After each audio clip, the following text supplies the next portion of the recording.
comes a knock at my door. I ask who it is. They swear. I open. 2 men enter, a man in black and a handsome officer. Of the black man nothing could be seen but his eyes, 2 coals of fire. All the rest was hat and cloak. They say to me, the ℌ𝔞𝔫𝔞𝔥 chamber. 'Tis my upper chamber, my lords, my cleanest. They give me a crown. I put the crown in my drawer, and I say, this shall go to buy tripe at the slaughterhouse of La Gloriette tomorrow. We go up the stairs. On arriving at the upper chamber, and while my back is turned, the black man disappears. That dazed me a bit. The officer, who was as handsome as a great lord, goes downstairs again with me. He goes out. In about the time it takes to spin 1/4 of a handful of flax, he returns with a beautiful young girl, a doll who would have shone like the sun had she been coiffed. She had with her a goat, a big billy goat, whether black or white I no longer remember. That set me to thinking. The girl does not concern me, but the goat. I love not those beasts. They have a beard and horns. They are so like a man. And then they smack of the witches' Sabbath. However, I say nothing. I had the crown. That is right, is it not, Monsieur Judge? I show the captain and the wench to the upper chamber, and I leave them alone. That is to say, with the goat. I go down and set to spinning again. I must inform you that my house has a ground floor and story above. I know not why I fell to thinking of the surly monk whom the goat had put into my head again, and then the beautiful girl was rather strangely decked out. All at once I hear a cry upstairs, and something falls on the floor, and the window opens. I run to mine, which is beneath it, and I behold a black mass pass before my eyes and fall into the water. It was a phantom clad like a priest. It was a moonlight night. I saw him quite plainly. He was swimming in the direction of the city. Then, all of a tremble, I call the watch. The gentlemen of the police enter, and not knowing just at the first moment what the matter was, and being merry, they beat me. I explain to them. We go upstairs, and what do we find? My poor chamber all blood, the captain stretched out at full length with a dagger in his neck, the girl pretending to be dead, and the goat all in a fright. Pretty work, I say. I shall have to wash that floor for more than a fortnight. It will have to be scraped. It will be a terrible job. They carried off the officer, poor young man, and the wench with her bosom all bare, but wait, the worst is that on the next day, when I wanted to take the crown to buy tripe, I found a dead leaf in its place. The old woman ceased. A murmur of horror ran through the audience. That phantom, that goat, said one of Gringoire's neighbours. And that dry leaf, added another.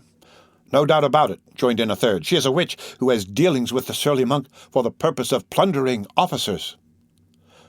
Gringoire himself was not disinclined to regard this as altogether alarming and probable.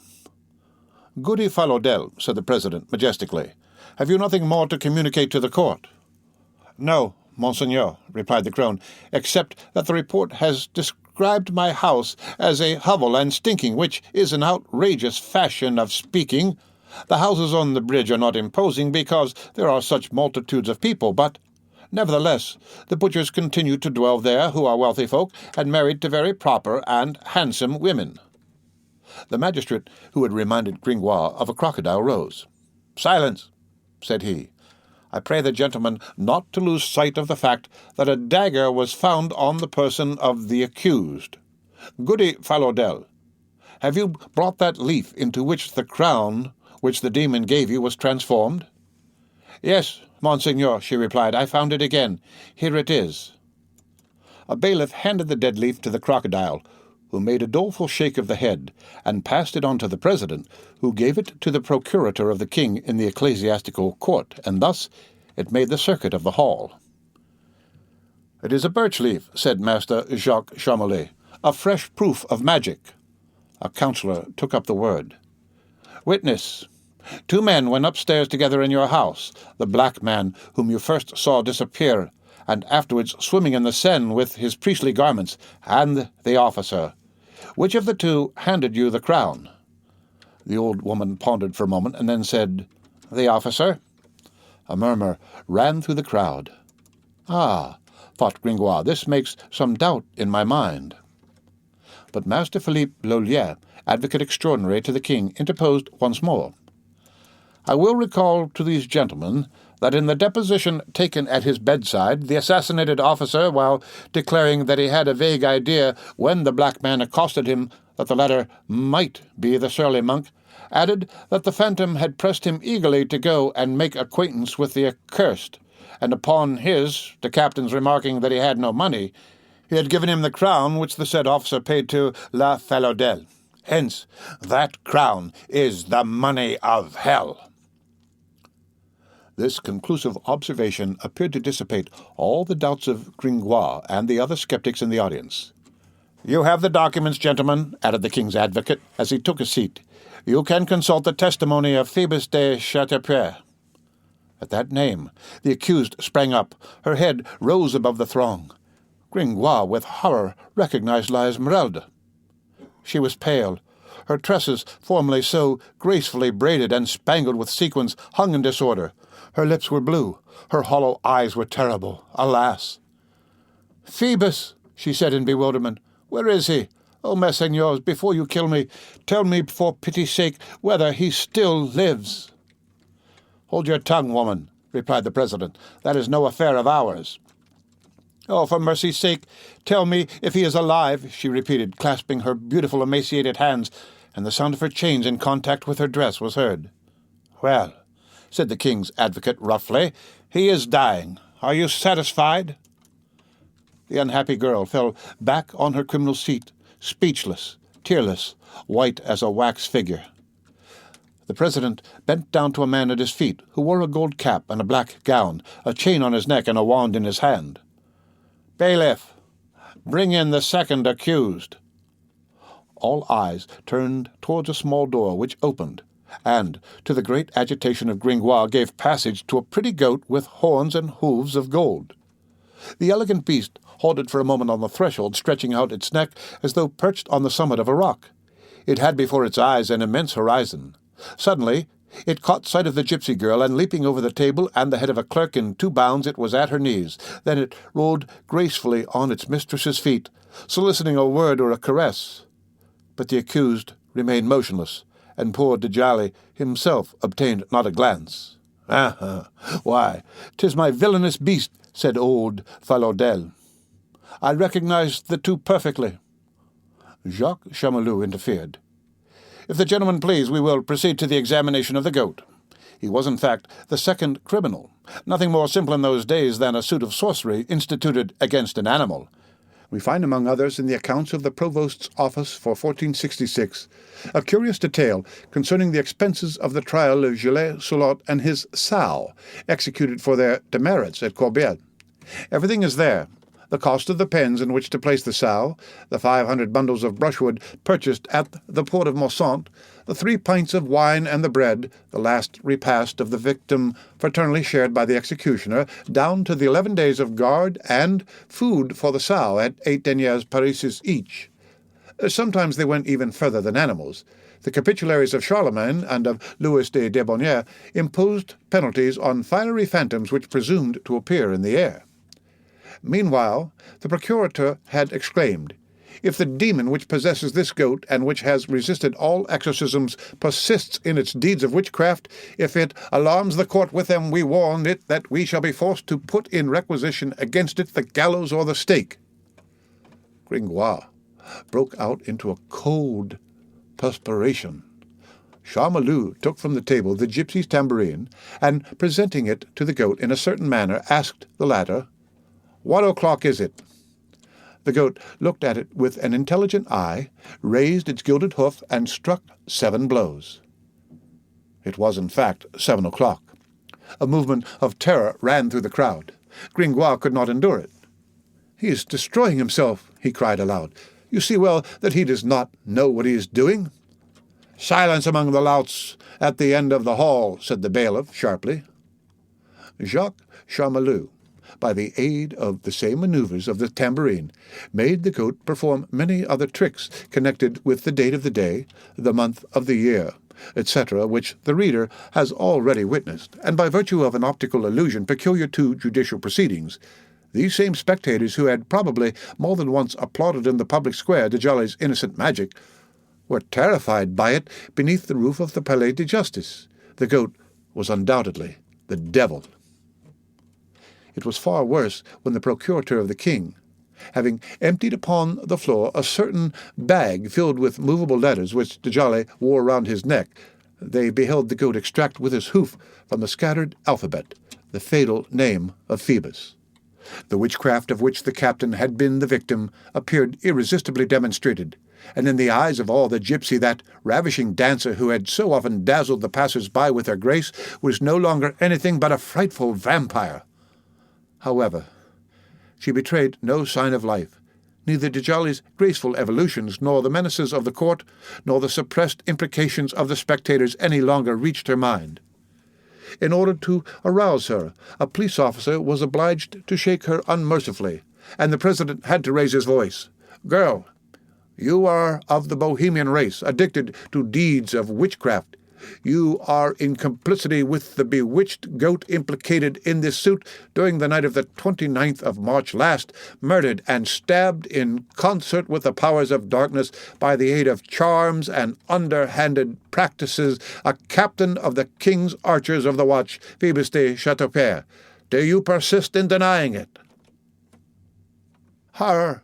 exclaimed the young girl, hiding her face in her hands. "My Phoebus! Oh, this is hell!" "Do you persist in your denial?" demanded the president coldly. "Do I deny it?" she said with terrible accents, and she rose with flashing eyes. The president continued squarely. "Then how do you explain the facts laid to your charge?" She replied in a broken voice, "I have already told you I do not know. 'Twas a priest whom I do not know, an infernal priest who pursues me."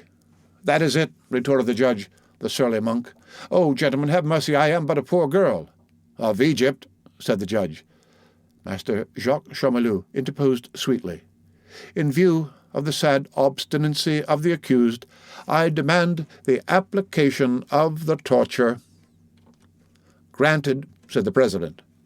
The unhappy girl quivered in every limb, but she rose at the command of the men with partisans, and walked with a tolerably firm step, preceded by Charmolue and the priests of the officiality, between 2 rows of halberds towards a medium-sized door, which suddenly opened and closed again behind her, and which produced upon the grief-stricken Gringoire the effect of a horrible mouth which had just devoured her. When she disappeared, they heard a plaintive bleating.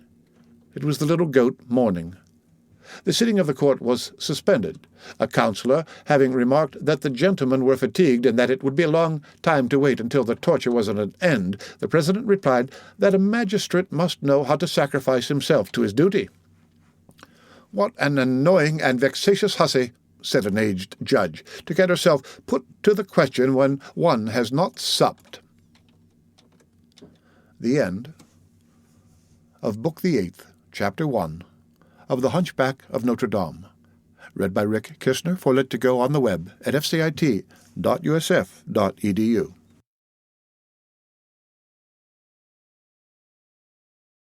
The Hunchback of Notre Dame, by Victor Hugo, Volume 2, Book the 8th, Chapter 3. End of The Crown which was turned into a dry leaf. When she re-entered the audience hall, pale and limping, she was received with a general murmur of pleasure. On the part of the audience there was the feeling of impatience gratified which one experiences at the theatre at the end of the last entr'acte of the comedy, when the curtain rises and the conclusion is about to begin. On the part of the judges it was the hope of getting their suppers sooner. The little goat also bleated with joy. He tried to run towards his mistress, but they had tied him to the bench. Night was fully set in. The candles, whose number had not been increased, cast so little light that the walls of the hall could not be seen. The shadows there enveloped all objects in a sort of mist. A few apathetic faces of judges alone could be dimly discerned. Opposite them, at the extremity of the long hall, they could see a vaguely white point standing out against the sombre background. This was the accused. She had dragged herself to her place. When ℍ𝔬╗ had installed himself in a magisterial manner in his own, he seated himself, then rose, and said, without exhibiting too much self-complacency at his success, "The accused has confessed all." "Bohemian girl," the president continued, "have you avowed all your deeds of magic, prostitution, and assassination on Phoebus de Chauterpère?" Her heart contracted. She was heard to sob amid the darkness. "Anything you like," she replied feebly, "but kill me quickly." "Monsieur Procurator of the King in the ecclesiastical courts," said the president, "the chamber is ready to hear you in your charge." Master ℍ𝔬╗ exhibited an alarming notebook and began to read with many gestures and the exaggerated accentuation of the pleader, an oration in Latin wherein all the proofs of the suit were piled up in Ciceronian paraphrases, flanked with quotations from Plautus, his favorite comic author. We regret that we are not able to offer to our readers this remarkable piece. The orator pronounced it with marvelous action. Before he had finished the exordium, the perspiration was starting from his brow and his eyes from his head. All at once, in the middle of a fine period, he interrupted himself, and his glance, ordinarily so gentle and even stupid, became menacing. "Gentlemen," he exclaimed, this time in French, for it was not in his copybook, "Satan is so mixed up in this affair that here he is present at our debates and making sport of their majesty. Behold!" So saying, he pointed to the little goat, who, on seeing ℍ𝔬╗ gesticulating, had, in point of fact, thought it appropriate to do the same, and had seated himself on his haunches, reproducing to the best of his ability with his forepaws and his bearded head the pathetic pantomime of the king's procurator in the ecclesiastical court. This was, if the reader remembers, one of his prettiest accomplishments. This incident, this last proof, produced a great effect.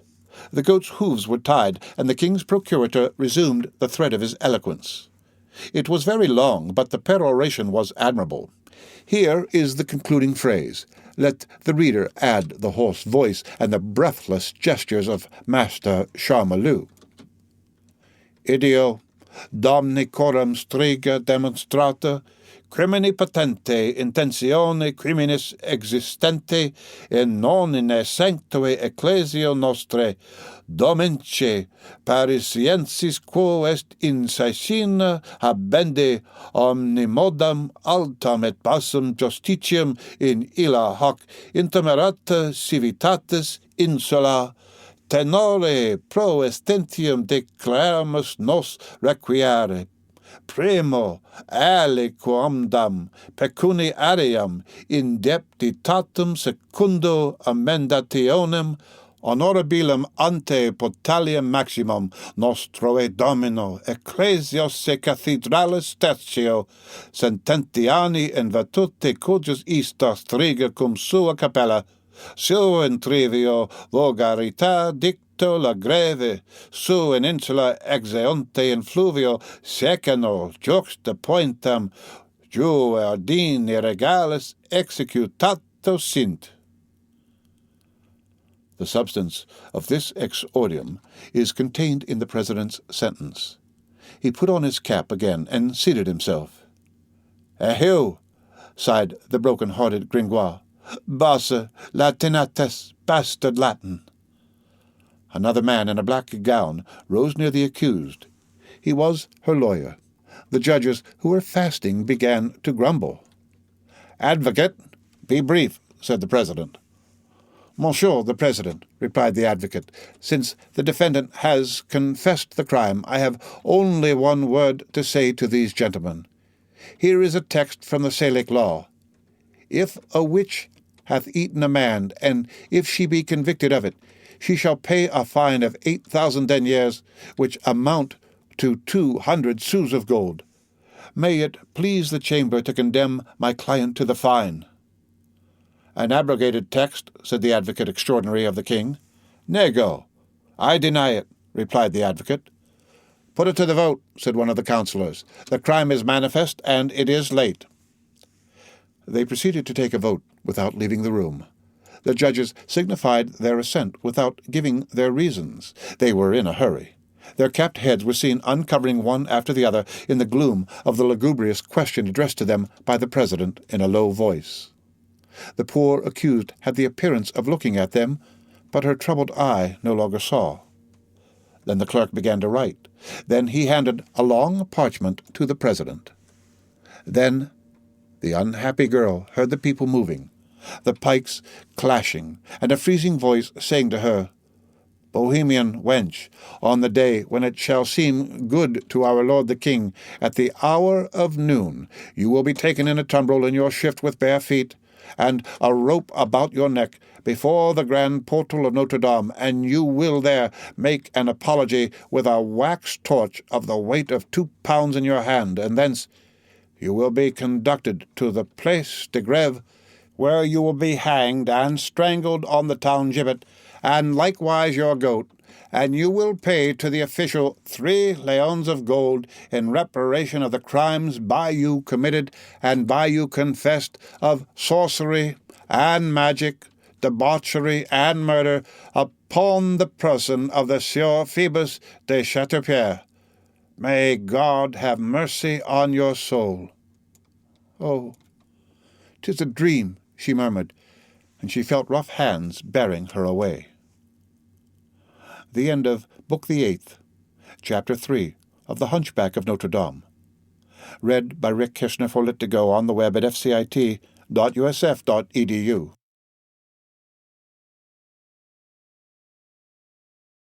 The Hunchback of Notre Dame by Victor Hugo, Volume 2, Book the 8th, Chapter 4. Lasciate ogni speranza. Leave all hope behind, ye who enter here. In the Middle Ages, when an edifice was complete, there was almost as much of it in the earth as above it. Unless built upon piles like Notre Dame, a palace, a fortress, a church, had always a double bottom. In cathedrals it was, in some sort, another subterranean cathedral, low, dark, mysterious, blind and mute under the upper nave, which was overflowing with light and reverberating with organs and bells day and night. Sometimes it was a sepulchre. In palaces, in fortresses, it was a prison, sometimes a sepulchre also, sometimes both together. These mighty buildings, whose mode of formation and vegetation we have elsewhere explained, had not simply foundations, but, so to speak, roots, which ran branching through the soil in chambers, galleries, and staircases, like the construction above. Thus, churches, palaces, fortresses had the earth halfway up their bodies. The cellars of an edifice formed another edifice into which one descended instead of ascending, and which extended its subterranean grounds under the external piles of the monument, like those forests and mountains which are reversed in the mirror like waters of a lake beneath the forests and mountains of the banks. At the fortress of St. Antoine, at the Palais de Justice of Paris at the Louvre, these subterranean edifices were prisons. The stories of these prisons, as they sank into the soil, grew constantly narrower and more gloomy. There were so many zones where the shades of horror were graduated. Dante could never imagine anything better for his hell. These tunnels of cells usually terminated in a sack of a lowest dungeon with a vat-like bottom where Dante placed Satan, where society placed those condemned to death. A miserable human existence once interred there. Farewell light, air, life. Ogni speranza, every hope. It only came forth to the scaffold or the stake. Sometimes it rotted there. Human justice called this forgetting. Between men and himself, the condemned man felt a pile of stones and jailers weighing down upon his head, and the entire prison, the massive Bastille, was nothing more than an enormous, complicated lock which barred him off from the rest of the world. It was in a sloping cavity of this description in the oubliettes, excavated by St. Louis in the in-pace of the Tournelle, that La Esmeralda had been placed on being condemned to death, through fear of her escape, no doubt, with the colossal courthouse over her head. Poor fly, who could not have lifted even one of its blocks of stone. Assuredly, Providence and society had been equally unjust. Such an excess of unhappiness and of torture was not necessary to break so frail a creature. There she lay, lost in the shadows, buried, hidden, immured. Any one who could have beheld her in this state, after having seen her laugh and dance in the sun, would have shuddered. Cold as night, cold as death, not a breath of air in her tresses, not a human sound in her ear, no longer a light in her eyes. Snapped in twain, crushed with chains, crouching beside a jug and a loaf on a little straw in a pool of water which was formed under her by the sweating of the prison walls, without motion, almost without breath. She had no longer the power to suffer. Phoebus, the sun, midday, the open air, the streets of Paris, the dances with applause, the sweet babblings of love with the officer, then the priest, the old crone, the poignard, the blood, the torture, the gibbet. All this indeed did pass before her mind, sometimes as a charming and golden vision, sometimes as a hideous nightmare. But it was no longer anything but a vague and horrible struggle, lost in the gloom, or distant music played up above ground, and which was no longer audible at the depth where the unhappy girl had fallen. Since she had been there, she had neither waked nor slept. In that misfortune, in that cell, she could no longer distinguish her waking hours from slumber, dreams from reality, any more than day from night. All this was mixed, broken, floating, disseminated confusedly in her thought. She no longer felt, she no longer knew, she no longer thought. At the most, she only dreamed. Never had a living creature been thrust more deeply into nothingness. Thus, benumbed, frozen, petrified, she had barely noticed on 2 or 3 occasions the sound of a trap-door opening somewhere above her, without even permitting the passage of a little light, and through which a hand had tossed her a bit of black bread. Nevertheless, this periodical visit of the jailer was the sole communication which was left her with mankind. A single thing still mechanically occupied her ear. Above her head, the dampness was filtering through the mouldy stones of the vault, and a drop of water dropped from them at regular intervals. She listened stupidly to the noise made by this drop of water as it fell into the pool beside her. This drop of water falling from time to time into that pool was the only movement which still went on around her, the only clock which marked the time, the only noise which reached her of all the noise made on the surface of the earth. To tell the whole, however, she also felt from time to time, in that cesspool of mire and darkness, something cold passing over her foot or her arm, and she shuddered. How long had she been there? She did not know. She had a recollection of a sentence of death pronounced somewhere against someone, then of having been herself carried away, and of waking up in darkness and silence, chilled to the heart. She had dragged herself along on her hands. Then iron rings that cut her ankles and chains had rattled. She had recognized the fact that all around her was wall, that below her there was a pavement covered with moisture and a truss of straw, but neither lamp nor air-hole. Then she had seated herself on that straw, and sometimes, for the sake of changing her attitude, on the last stone step in her dungeon. For a while she had tried to count the black minutes measured off for her by the drop of water, but that melancholy labor of an ailing brain had broken off of itself in her head, and had left her in stupor.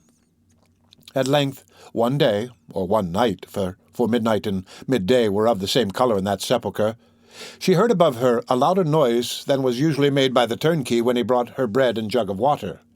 She raised her head and beheld a ray of reddish light passing through the crevices in the sort of trapdoor contrived in the roof of the ℌ𝔞𝔫𝔫𝔞𝔥.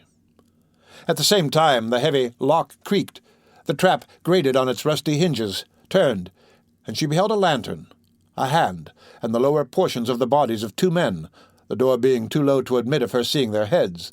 The light pained her so accurately that she shut her eyes. When she opened them again, the door was closed. The lantern was deposited on one of the steps of the staircase. A man alone stood before her. A monk's black cloak fell to his feet. A cowl of the same color concealed his face. Nothing was visible of his person, neither face nor hands. It was a long black shroud standing erect, and beneath which something could be felt moving. She gazed fixedly for several minutes at this sort of spectre, but neither he nor she spoke.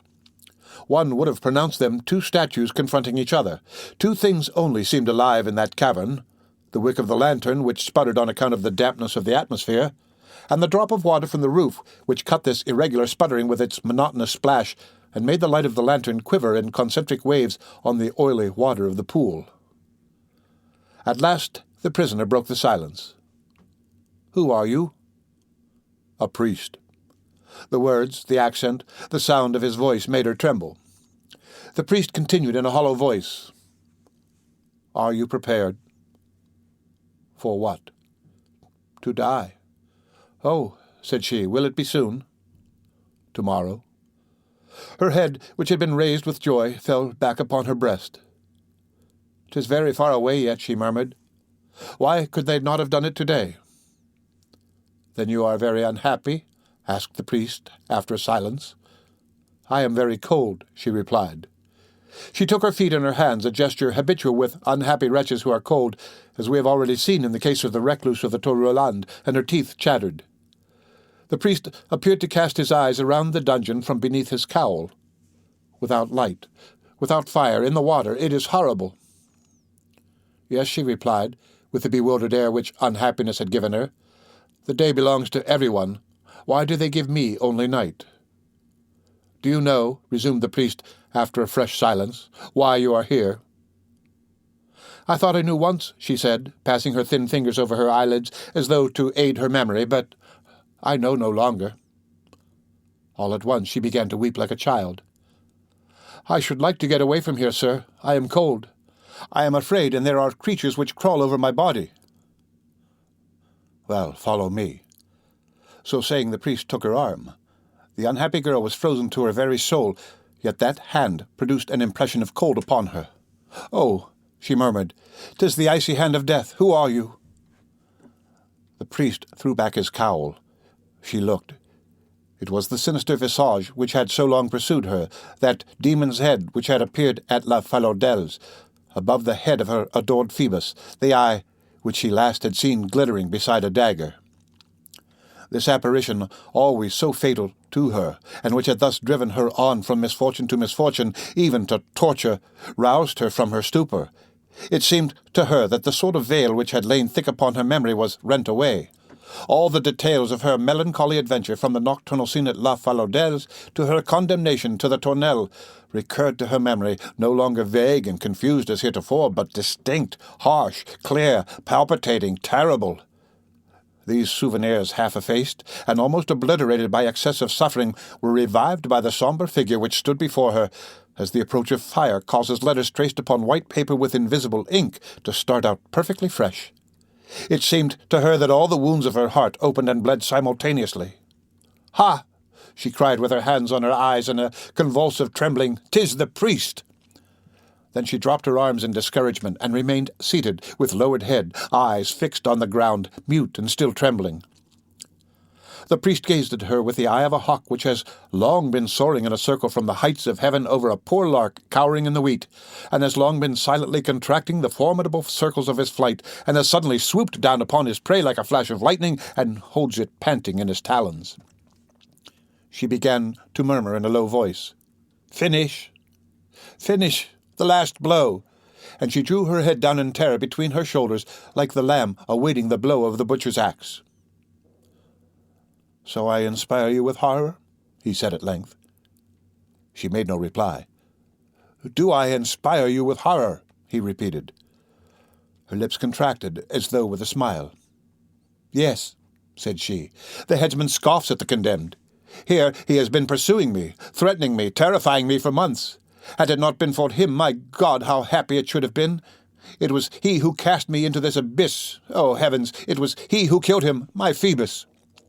Here, bursting into sobs, and raising her eyes to the priest, "O wretch, who are you? What have I done to you? Do you then hate me so? Alas, what have you against me?" "I love thee," cried the priest. Her tears suddenly ceased. She gazed at him with the look of an idiot. He had fallen on his knees and was devouring her with eyes of flame. "Dost thou understand? I love thee," he cried again. "What love?" said the unhappy girl with a shudder. He resumed, "The love of a damned soul." Both remained silent for several minutes, crushed beneath the weight of their emotions. He maddened, she stupefied. "Listen," said the priest at last, and a singular calm had come over him.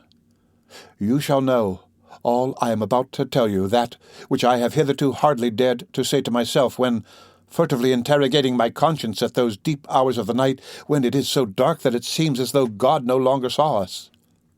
Listen. Before I knew you, young girl, I was happy." "So was I," she sighed feebly. "Do not interrupt me." "Yes, I was happy. At least I believed myself to be so. I was pure. My soul was filled with limpid light. No head was raised more proudly and more radiantly than mine. Priests consulted me on chastity, doctors on doctrines. Yes, science was all in all to me. It was a sister to me, and a sister sufficed. Not but that with age other ideas came to me. More than once my flesh had been moved as a woman's form passed by. That force of sex and blood which in the madness of youth I had imagined that I had stifled forever had more than once convulsively raised the chain of iron vows which bind me, a miserable wretch, to the cold stones of the altar. But fasting, prayer, study, the mortifications of the cloister rendered my soul mistress of my body once more, and then I avoided women. Moreover, I had but to open a book, and all the impure mists of my brain vanished before the splendors of science. In a few moments I felt the gross things of earth flee far away, and I found myself once more calm, quieted, and serene in the presence of the tranquil radiance of eternal truth. As long as the demon sent to attack me only vague shadows of women who passed occasionally before my eyes in church, in the streets, in the fields, and who hardly recurred to my dreams, I easily vanquished him. Alas! If the victory has not remained with me, it is the fault of God, who has not created man and demon of equal force. Listen. One day—" Here the priest paused, and the prisoner heard sighs of anguish break from his breast with the sound of the death rattle. He resumed. "One day I was leaning on the window of my cell. What book was I reading then? Oh, all that is a whirlwind in my head. I was reading. The window opened upon a square. I heard a sound of tambourine and music. Annoyed at being thus disturbed in my reverie, I glanced into the square. What I beheld others saw beside myself, and yet it was not a spectacle made for human eyes. There, in the middle of the pavement, it was midday, the sun was shining brightly, a creature was dancing. A creature so beautiful that God would have preferred her to the Virgin, and have chosen her for his mother, and have wished to be born of her if she had been in existence when he was made man. Her eyes were black and splendid. In the midst of her black locks some hairs, through which the sun shone, glistened like threads of gold. Her feet disappeared in their movements like the spokes of a rapidly turning wheel. Around her head and her black tresses there were discs of metal which glittered in the sun and formed a coronet of stars on her brow. Her dress, thick-set with spangles, blue and dotted with 1,000 sparks, gleamed like a summer night. Her brown, supple arms twined and untwined around her waist like 2 scarfs. The form of her body was surprisingly beautiful. Oh, what a resplendent figure stood out, like something luminous even in the sunlight. Alas, young girl, it was thou. Surprised, intoxicated, charmed, I allowed myself to gaze upon thee. I looked so long that I suddenly shuddered with terror. I felt that fate was seizing hold of me. The priest paused for a moment, overcome with emotion. Then he continued. Already half fascinated, I tried to cling fast to something and hold myself back from falling. I recalled the snares which Satan had already set for me. The creature before my eyes possessed that superhuman beauty which can come only from heaven or hell. It was no simple girl made with a little of our earth and dimly lighted within by the vacillating ray of a woman's soul. It was an angel, but of shadows and flame and not of light. At the moment when I was meditating thus, I beheld beside you a goat, a beast of witches, which smiled as it gazed at me. The midday sun gave him golden horns. Then I perceived the snare of the demon, and I no longer doubted that you had come from hell, and that you had come thence for my perdition. I believed it. Here the priest looked the prisoner full in the face, and added coldly, I believe it still. Nevertheless, the charm operated little by little. Your dancing whirled through my brain. I felt this mysterious spell working within me. All that should have awakened was lulled to sleep, and like those who die in the snow, I felt pleasure in allowing this sleep to draw on. All at once you began to sing. What could I do, unhappy wretch? Your song was still more charming than your dancing. I tried to flee. Impossible. I was nailed, rooted to the spot. It seemed to me that the marble of the pavement had risen to my knees. I was forced to remain until the end. My feet were like ice. My head was on fire. At last, you took pity on me. You ceased to sing. You disappeared. The reflection of the dazzling vision, the reverberation of the enchanting music disappeared by degrees from my eyes and my ears. Then I fell back into the embrasure of the window, more rigid, more feeble than a statue torn from its base. The vesper bell roused me. I drew myself up. I fled. But alas, something within me had fallen, never to rise again. Something had come upon me from which I could not flee. He made another pause and went on. Yes, dating from that day there was within me a man whom I did not know. I tried to make use of all my remedies, the cloister, the altar, work, books, follies. Oh, how hollow does science sound when one in despair dashes against it a head full of passions. Do you know, young girl, what I saw thenceforth between my book and me? You, your shade, the image of the luminous apparition which had one day crossed the space before me. But this image had no longer the same color. It was somber, funereal, gloomy as the black circle which long pursues the vision of the imprudent man who has gazed intently at the sun. Unable to rid myself of it, since I heard your song humming ever in my head, beheld your feet dancing always on my breviary, felt even at night in my dreams your form in contact with my own, I desired to see you again, to touch you, to know who you were, to see whether I should really find you like the ideal image which I had retained of you, to shatter my dream, perchance, with reality. At all events, I hoped that a new impression would efface the first, and the first had become insupportable. I sought you. I saw you once more, Calamity. When I had seen you twice, I wanted to see you 1,000 times. I wanted to see you always. Then I'll stop myself on that slope of hell. Then I no longer belonged to myself. The other end of the thread which the demon had attached to my wings he had fastened to his foot. I became vagrant and wandering like yourself. I waited for you under porches. I stood on the lookout for you at the street corners. I watched for you from the summit of my tower. Every evening I returned to myself more charmed, more despairing, more bewitched, more lost. I had learned who you were, an Egyptian, Bohemian, gypsy, Zingara. How could I doubt the magic? Listen. I hoped that a trial would free me from the charm. A witch enchanted Bruno d'Ast. He had her burned and was cured. I knew it. I wanted to try the remedy. First, I tried to have you forbidden the square in front of Notre Dame, hoping to forget you if you returned no more. You paid no heed to it. You returned. Then the idea of abducting you occurred to me. One night I made the attempt. There were 2 of us. We already had you in our power when that miserable officer came up. He delivered you. Thus did he begin your unhappiness, mine and his own. Finally, no longer knowing what to do and what was to become of me, I denounced you to the official. I thought that I should be cured like Bruno d'Ast. I also had a confused idea that a trial would deliver you into my hands, that as a prisoner I should hold you, I should have you, that there you could not escape from me, that you had already possessed me a sufficiently long time to give me the right to possess you in my turn. When one does wrong, one must do it thoroughly. 'Tis madness to halt midway in the monstrous. The extreme of crime has its delirium of joys. A priest and a witch can mingle in delight upon the truss of straw in a dungeon. Accordingly, I denounced you. It was then that I terrified you when we met. The plot which I was weaving against you, the storm which I was heaping up above your head, burst from me in threats and lightning glances. Still, I hesitated. My project had its terrible sides which made me shrink back. Perhaps I might have renounced it. Perhaps my hideous thought would have withered in my brain without bearing fruit.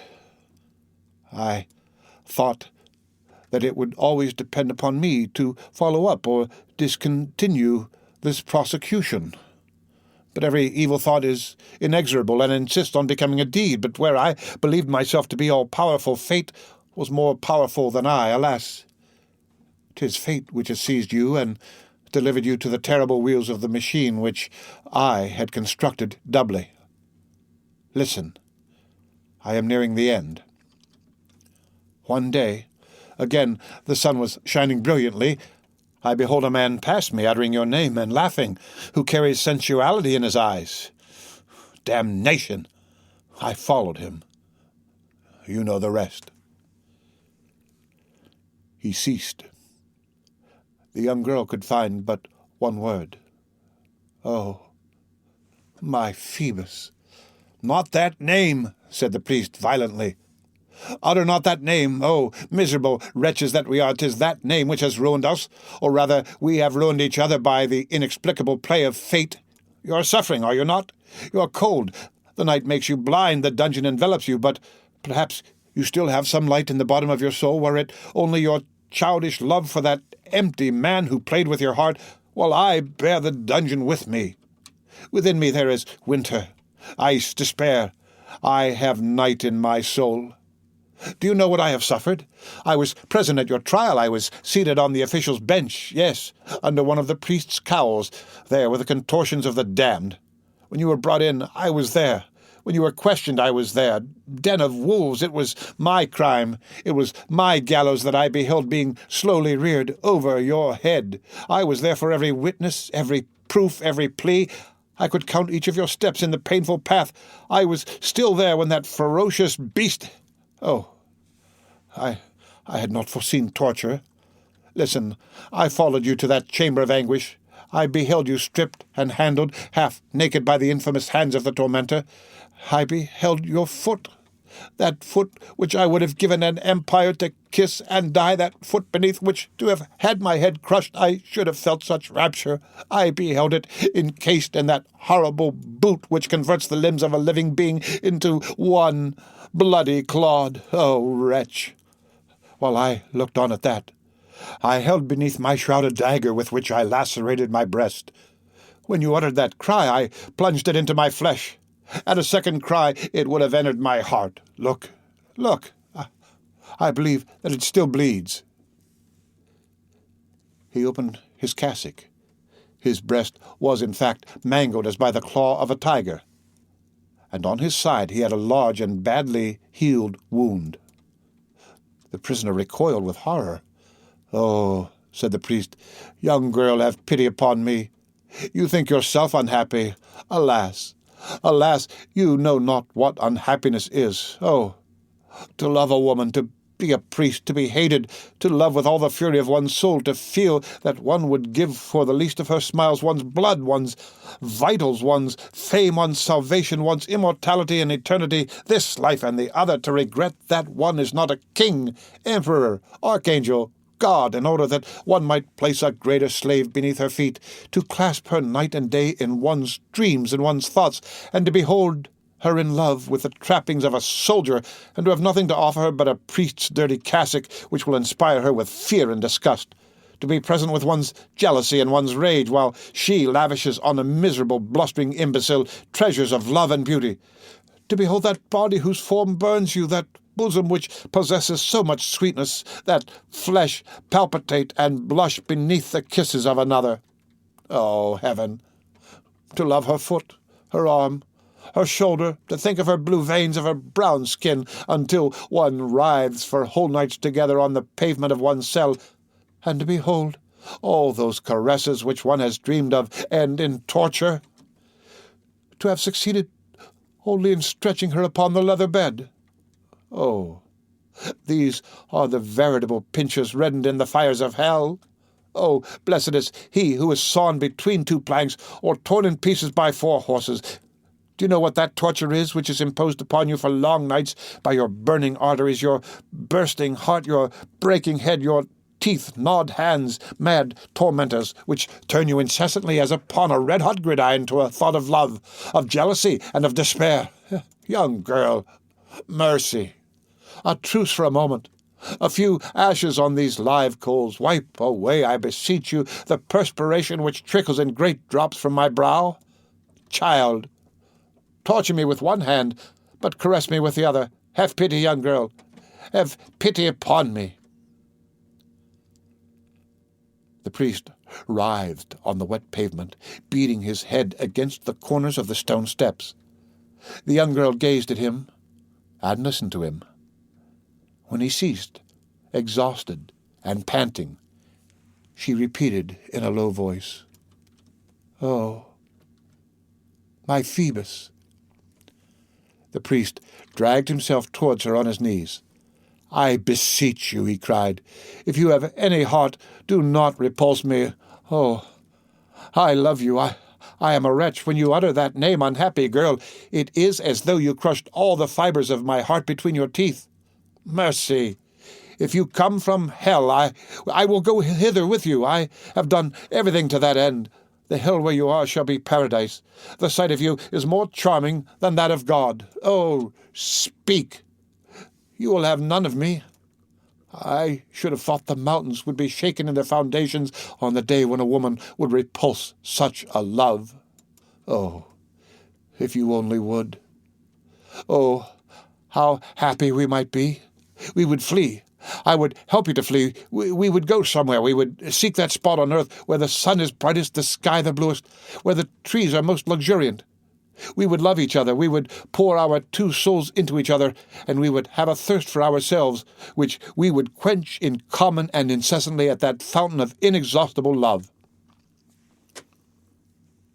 She interrupted with a terrible and thrilling laugh.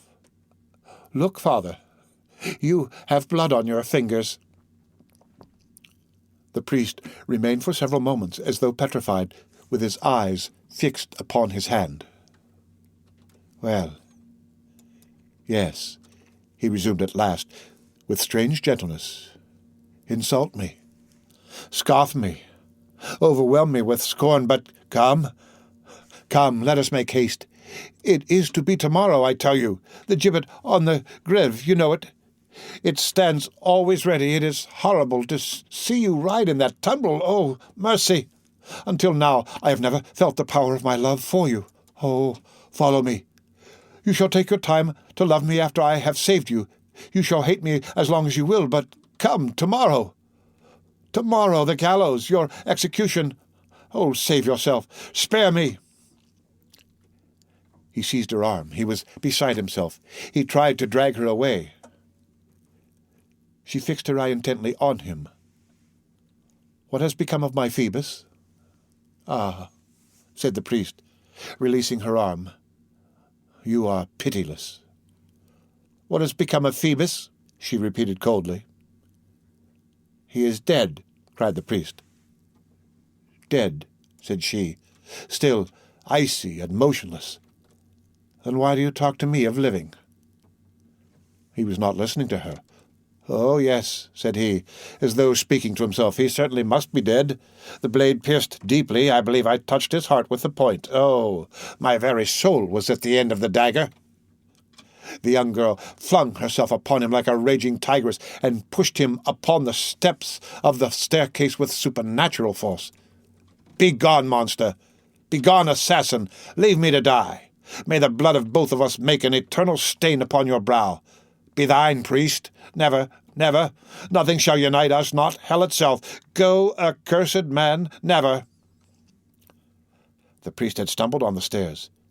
He silently disentangled his feet from the folds of his robe, picked up his lantern again, and slowly began the ascent of the steps which led to the door. He opened the door and passed through it. All at once the young girl beheld his head reappear. It wore a frightful expression, and he cried, hoarse with rage and despair, "I tell you, he is dead." She fell face downwards upon the floor, and there was no longer any sound audible in the cell than the sob of the drop of water which made the pool palpitate amid the darkness. The end of Book the 8th, Chapter 4, of The Hunchback of Notre Dame. Read by Rick Kishner for Lit2Go on the web at fcit.usf.edu.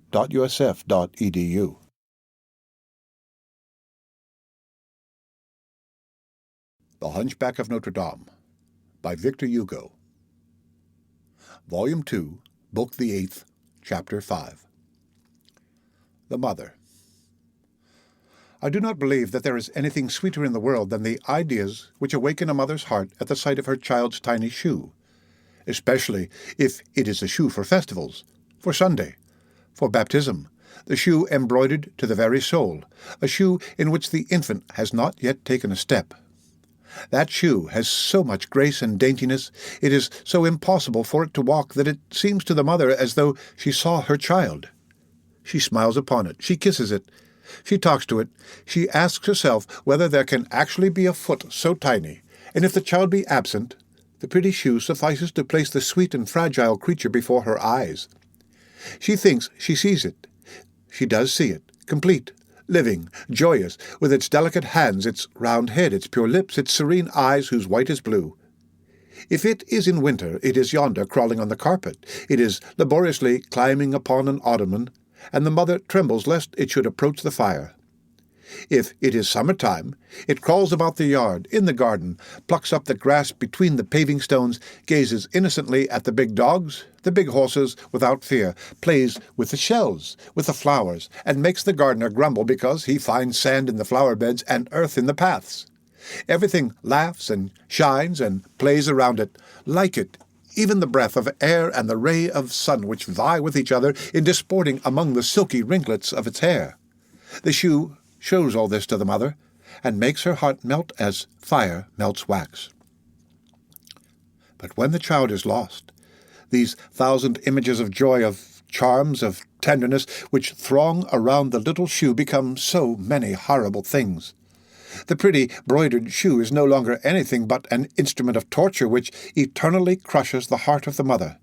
It is always the same fibre which vibrates, the tenderest and most sensitive, but instead of an angel caressing it, it is a demon who is wrenching at it. One May morning, when the sun was rising on one of those dark blue skies against which Garofalo loves to place his descents from the cross, the recluse of the Tour Roland heard a sound of wheels, of horses and irons in the Place de Grève. She was somewhat aroused by it, nodded her hair upon her ears in order to deafen herself, and resumed her contemplation on an animate object which she had adored for 15 years. This little shoe was the universe to her, as we have already said. Her thought was shut up in it, and was destined nevermore to quit it except at death. The sombre cave of the Tour Roland alone knew how many bitter imprecations, touching complaints, prayers, and sobs she had wafted to heaven in connection with that charming bauble of rose-coloured satin. Never was more despair bestowed upon a prettier and more graceful thing. It seemed as though her grief were breaking forth more violently than usual, and she could be heard outside lamenting in a loud and monotonous voice which rent the heart. "Oh, my daughter," she said, "my daughter, my poor dear little child, so I shall never see thee more. It is over. It always seems to me that it happened yesterday. My God! My God! It would have been better not to have given her to me than to take her away so soon. Did you not know that our children are part of ourselves, and that a mother who has lost her child no longer believes in God? Ah, wretch that I am, to have gone out that day, Lord, Lord, to have taken her from me thus. You could never have looked at me with her when I was joyously warming her at my fire, when she laughed as she suckled, when I made her tiny feet creep up my breast to my lips. Oh, if you had looked at that, my God, you would have taken pity on my joy. You would not have taken from me the only love which lingered in my heart. Was I then, Lord, so miserable a creature that you could not look at me before condemning me? Alas, alas, here is the shoe. Where is the foot? Where is the rest? Where is the child? My daughter, what did they do with thee? Lord, give her back to me. My knees have been worn for 15 years in praying to thee, my God. Is not that enough? Give her back to me one day, 1 hour, 1 minute, 1 minute, Lord, and then cast me to the demon for all eternity. Oh, if I only knew where the skirt of your garment trails, I would cling to it with both hands, and you would be obliged to give me back my child. Have you no pity on her pretty little shoe? Could you condemn a poor mother to this torture for 15 years? Good Virgin of heaven, my infant Jesus has been taken from me, has been stolen from me. They devoured her on a heath. They drank her blood. They cracked her bones. Good Virgin, have pity upon me. My daughter. I want my daughter. What is it to me that she is in paradise? I do not want your angel. I want my child. I am a lioness. I want my whelp. Oh, I will writhe on the earth. I will break the stones with my forehead, and I will damn myself, and I will curse you, Lord, if you keep my child from me. You see plainly that my arms are all bitten, Lord. Has the good God no mercy? Oh, give me only salt and black bread. Only let me have my daughter to warm me like a sun. Alas, Lord my God, alas, Lord my God, I am only a vile sinner, but my daughter made me pious. I was full of religion for the love of her, and I beheld you through her smile as through an opening into heaven. Oh, if I could only once, just once more, a single time, put this shoe on her pretty little pink foot, I would die blessing you, good Virgin. 15 years. She will be grown up now. Unhappy child. What? It is really true, then? I shall never see her more, not even in heaven, for I shall not go there myself. Oh, what misery to think that here is her shoe, and that is all. The unhappy woman flung herself upon that shoe, her consolation and her despair for so many years, and her vitals were rent with sobs as on the first day, because for a mother who has lost her child, it is always the first day. That grief never grows old. The mourning garments may grow white and threadbare. The heart remains dark. At that moment, the fresh and joyous cries of children passed in front of the cell. Every time that children crossed her vision or struck her ear, the poor mother flung herself into the darkest corner of her sepulchre, and one would have said that she sought to plunge her head into the stone in order not to hear them. This time, on the contrary, she drew herself upright with a start and listened eagerly. One of the little boys had just said, "They are going to hang a gypsy today." With the abrupt leap of that spider which we have seen fling itself upon a fly at the trembling of its web, she rushed to her air-hole, which opened, as the reader knows, on the place de grève. A ladder had, in fact, been raised up against the permanent gibbet, and the hangman's assistant was busying himself with adjusting the chains which had been rusted by the rain. There were some people standing about. The laughing group of children was already far away. The sacked nun sought with her eyes some passer-by whom she might question. All at once, beside her cell, she perceived a priest making a pretext of reading the public breviary, but who was much less occupied with the lectern of latticed iron than with the gallows, toward which he cast a fierce and gloomy glance from time to time. She recognized Monsieur the Archdeacon of ℍ𝔊𝐕𝐕𝐓, a holy man. "Father," she inquired, "whom are they about to hang yonder?" The priest looked at her and made no reply. She repeated her question. Then he said, "I know not." "Some children said that it was a gypsy," went on the recluse. "I believe so," said the priest. Then ℌ𝔞𝔫𝔞𥐥 burst into hyena-like laughter. "Sister," said the archdeacon, "do you then hate the gypsies heartily?" "Do I hate them?" exclaimed the recluse. "They are vampires, stealers of children. They devoured my little daughter, my child, my only child. I have no longer any heart. They devoured it." She was frightful. The priest looked at her coldly. "There is one in particular whom I hate, and whom I have cursed," she resumed. "It is a young one, of the age which my daughter would be if her mother had not eaten my daughter. Every time that young viper passes in front of my cell, she sets my blood in a ferment." "Well, sister, rejoice," said the priest, icy as a sepulchral statue. "That is the one whom you are about to see die." His head fell upon his bosom, and he moved slowly away. The recluse writhed her arms with joy. "I predicted it for her, that she would ascend thither. Thanks, priest," she cried. As she began to pace up and down with long strides before the grating of her window, her hair dishevelled, her eyes flashing, with her shoulders striking against the wall, with the wild air of a female wolf in a cage who has long been famished, and who feels the hour for her repast drawing near.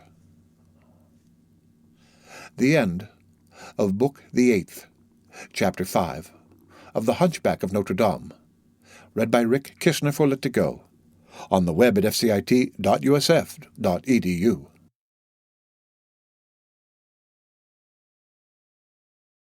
The Hunchback of Notre Dame, by Victor Hugo, Volume 2, Book the 8th, Chapter 6, Three Human Hearts Differently Constructed.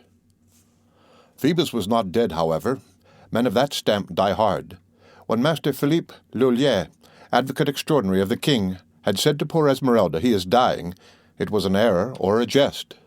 When the archdeacon had repeated to the condemned girl, "He is dead," the fact is that he knew nothing about it, but that he believed it, that he counted on it, that he did not doubt it, that he devoutly hoped it.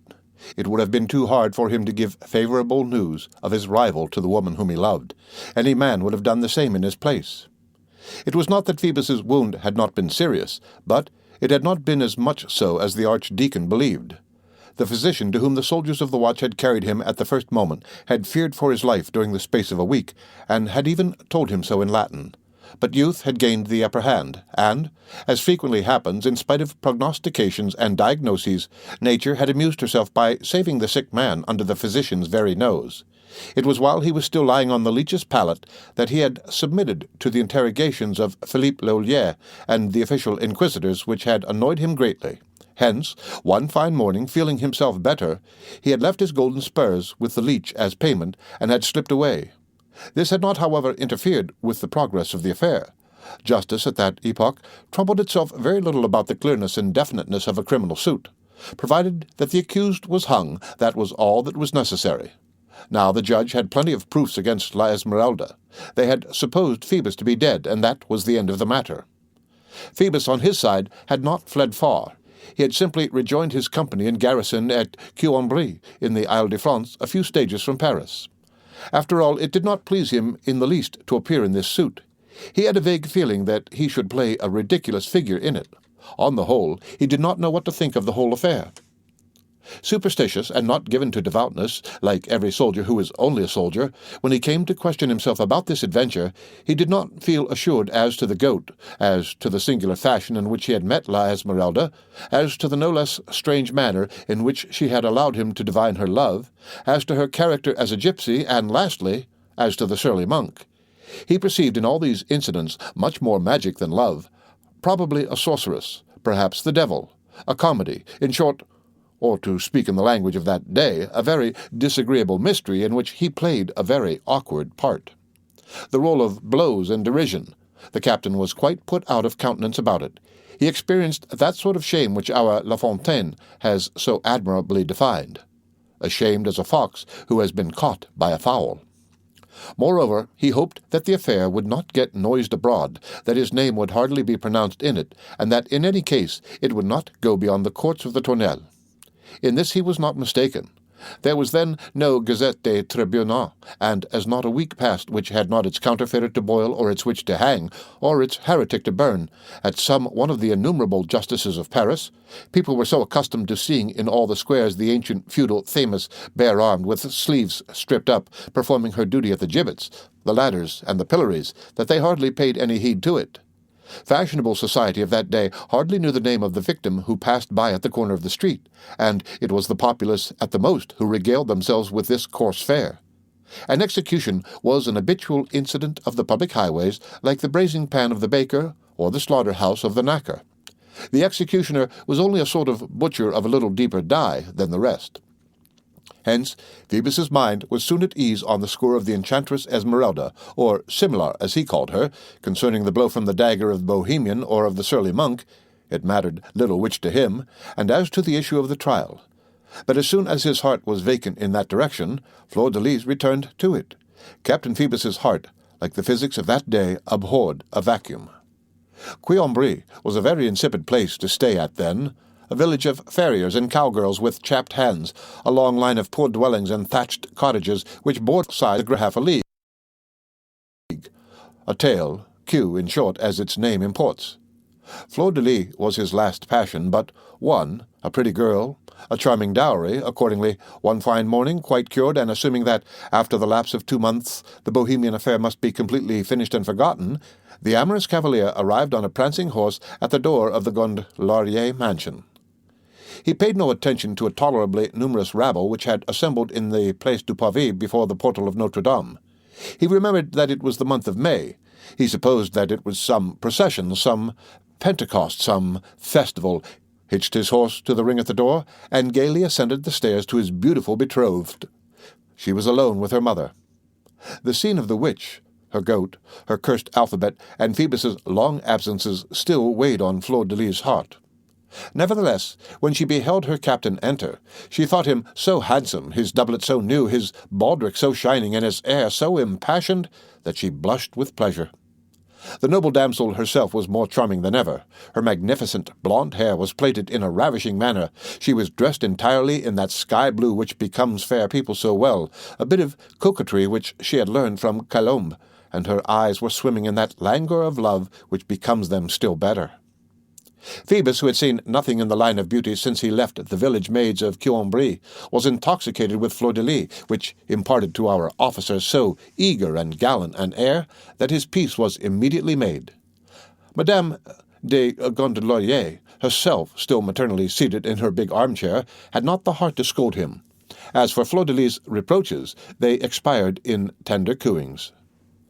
The young girl was seated near the window, still embroidering her grotto of Neptune. The captain was leaning over the back of her chair, and she was addressing her caressing reproaches to him in a low voice. "What has become of you these 2 long months, wicked man?" "I swear to you," replied Phoebus, somewhat embarrassed by the question, "that you are beautiful enough to set an archbishop to dreaming." She could not repress a smile. "Good, good sir. Let my beauty alone, and answer my question, a fine beauty in sooth." "Well, my dear cousin, I was recalled to the garrison. And where is that, if you please? And why did you not come to say farewell?" "At ℍ𝔬𝐷." Phoebus was delighted with the first question, which helped him to avoid the second.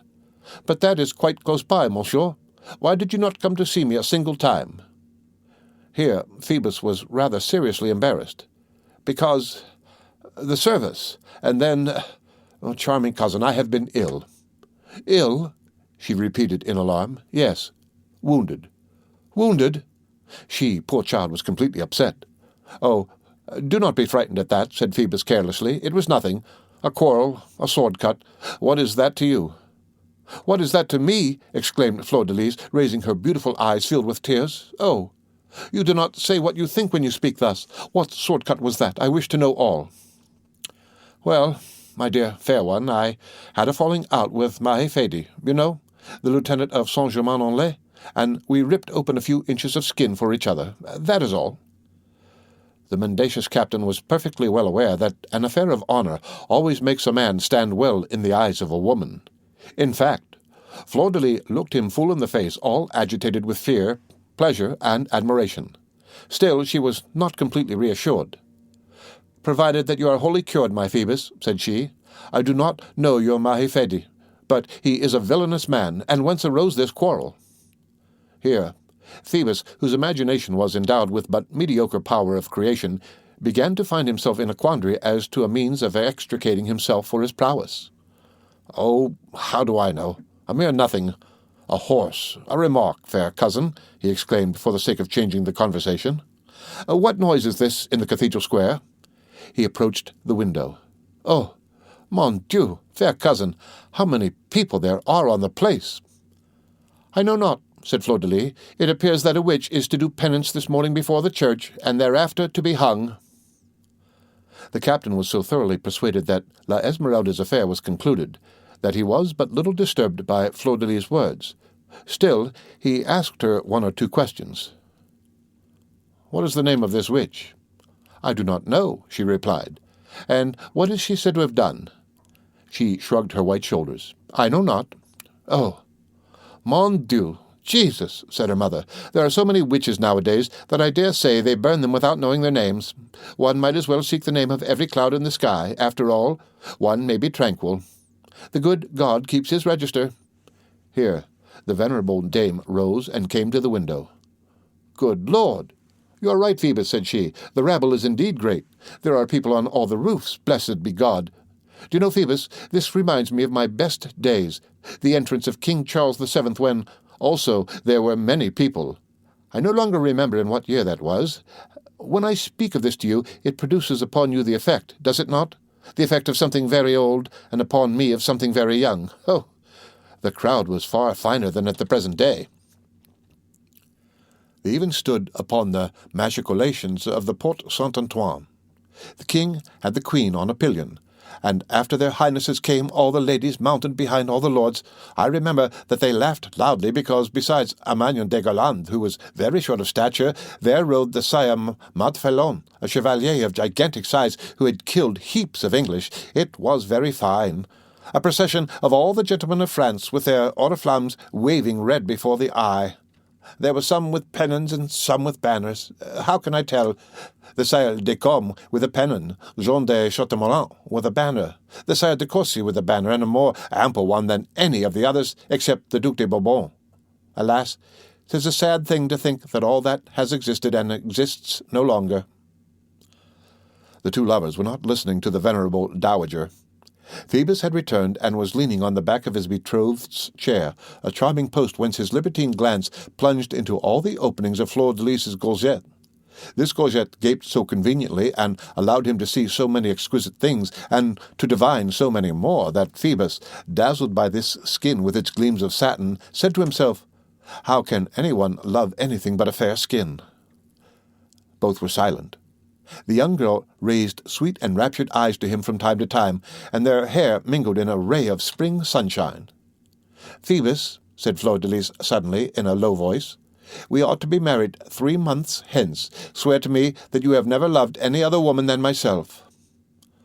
"I swear it, fair angel," replied Phoebus, and his passionate glances aided the sincere tone of his voice in convincing Fleur-de-Lis. Meanwhile, the good mother, charmed to see the betrothed pair on such perfect terms of understanding, had just quitted the apartment to attend to some domestic matter. Phoebus observed it, and this so emboldened the adventurous captain that very strange ideas mounted to his brain. Fleur-de-Lis loved him, he was her betrothed, she was alone with him. His former taste for her had reawakened, not with all its freshness, but with all its ardor. After all, there is no great harm in tasting one's wheat while it is still in the blade. I do not know whether these ideas passed through his mind, but one thing is certain, that Fleur-de-Lis was suddenly alarmed by the expression of his glance. She looked round and saw that her mother was no longer there. "Good heavens," said she, blushing and uneasy, "how very warm I am!" "I think, in fact," replied Phoebus, "that it cannot be far from midday. The sun is troublesome. We need only lower the curtains." "No, no," exclaimed the poor little thing. "On the contrary, I need air." Like a fawn who feels the breath of the pack of hounds, she rose, ran to the window, opened it, and rushed upon the balcony. Phoebus, much discomfited, followed her. The Place du Pavé Notre-Dame, upon which the balcony looked, as the reader knows, presented at that moment a singular and sinister spectacle which caused the fright of the timid Fleur-de-Lis to change its nature. An immense crowd which overflowed into all the neighbouring streets encumbered the place, properly speaking. The little wall, breast high, which surrounded the place, would not have sufficed to keep it free had it not been lined with a thick hedge of sergeants and hackbutters, culverins in hand. Thanks to this thicket of pikes and arquebuses, the Parvis was empty. Its entrance was guarded by a force of halberdiers with the armorial bearings of the bishop. The very large doors of the church were closed, and formed a contrast with the innumerable windows on the place, which, opened to their very gables, allowed a view of thousands of heads, heaped up almost like piles of bullets in a park of artillery. The surface of this rabble was dingy, dirty, earthy. The spectacle which it was expecting was evidently one of the sort which possessed the privilege of bringing out and calling together the vilest among the populace. Nothing is so hideous as the noise which was made by that swarm of yellow caps and dirty heads. In that throng there were more laughs than cries, more women than men. From time to time a sharp and vibrating voice pierced the general clamour. "Oye, Maher Pelifet, is she to be hung yonder? Fool! 'Tis here that she is to make her apology in her shift. The good God is going to cough Latin in her face. That is always done here at midday. If 'tis the gallows that you wish, go to the grève." "I will go there. Afterwards. Tell me, La Boucambray, is it true that she has refused to confess her?" "It appears so, La Basson. You see what a pagan she is. 'Tis the custom, monsieur. The bailiff of the courts is bound to deliver the malefactor, ready judged for execution, if he be a layman, to the provost of Paris, if a clerk, to the official of the bishopric." "Thank you, sir." "Oh, God," said Fleur-de-Lis, "the poor creature." This thought filled with sadness the glance which she cast upon the populace. The captain, much more occupied with her than with the pack of rabble, was amorously rumpling her girdle behind. She turned round, entreating and smiling. "Please, let me alone, Phoebus. If my mother were to return, she would see your hand."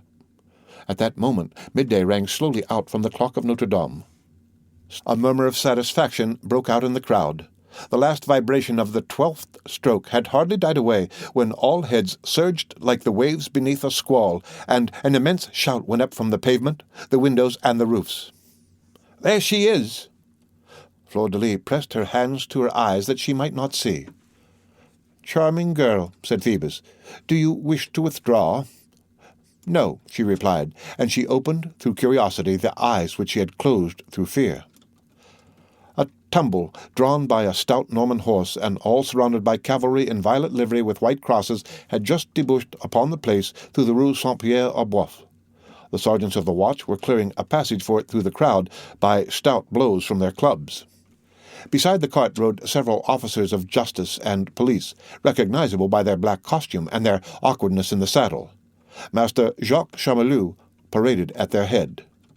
In the fatal cart sat a young girl with her arms tied behind her back, and with no priest beside her. She was in her shift. Her long black hair, the fashion then was to cut it off only at the foot of the gallows, fell in disorder upon her half-bared throat and shoulders. Athwart that waving hair, more glossy than the plumage of a raven, a thick, rough, grey rope was visible, twisted and knotted, chafing her delicate collarbones and twining round the charming neck of the poor girl like an earthworm round a flower. Beneath that rope glittered a tiny amulet ornamented with bits of green glass, which had been left to her, no doubt, because nothing is refused to those who are about to die. The spectators in the windows could see in the bottom of the cart her naked legs, which she strove to hide beneath her as a final feminine instinct. At her feet lay a little goat bound. The condemned girl held together with her teeth her imperfectly fashioned shift. One would have said that she suffered still more in her misery from being thus exposed almost naked to the eyes of all. Alas, modesty is not made for such shocks.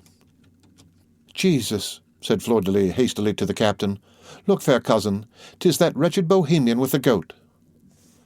So saying, she turned to Phoebus. His eyes were fixed on the tumbrel. He was very pale. "What Bohemian with the goat?" he stammered. "What?" resumed Fleur-de-Lis. "Do you not remember?" Phoebus interrupted her. I do not know what you mean." He made a step to re-enter the room, but ⍍🕠🕠, whose jealousy, previously so vividly aroused by this same gypsy, had just been reawakened. ⍍🕠🕠 gave him a look full of penetration and distrust. She vaguely recalled at that moment having heard of a captain mixed up in the trial of that witch. "What is the matter with you?" she said to Phoebus. "One would say that this woman had disturbed you." Phoebus forced a sneer. "Me? Not the least in the world. Ah, yes, certainly." "Remain, then," she continued imperiously, "and let us see the end." The unlucky captain was obliged to remain. He was somewhat reassured by the fact that the condemned girl never removed her eyes from the bottom of the cart. It was but too surely ⍍Esmeralda. In this last stage of opprobrium and misfortune she was still beautiful. Her great black eyes appeared still larger. Because of the emaciation of her cheeks, her pale profile was pure and sublime. She resembled what she had been in the same degree that a virgin by Masaccio resembles a virgin of Raphael, weaker, thinner, more delicate. Moreover, there was nothing in her which was not shaken in some sort, in which, with the exception of her modesty, she did not let go at will, so profoundly had she been broken by stupor and despair. Her body bounded at every jolt of the tumbrel like a dead or broken thing. Her gaze was dull and imbecile. A tear was still visible in her eyes, but motionless and frozen, so to speak. Meanwhile, the lugubrious cavalcade has traversed the crowd amid cries of joy and curious attitudes. But, as a faithful historian, we must state that on beholding her so beautiful, so depressed, many were moved with pity, even among the hardest of them. The tumbrel had entered the parvis.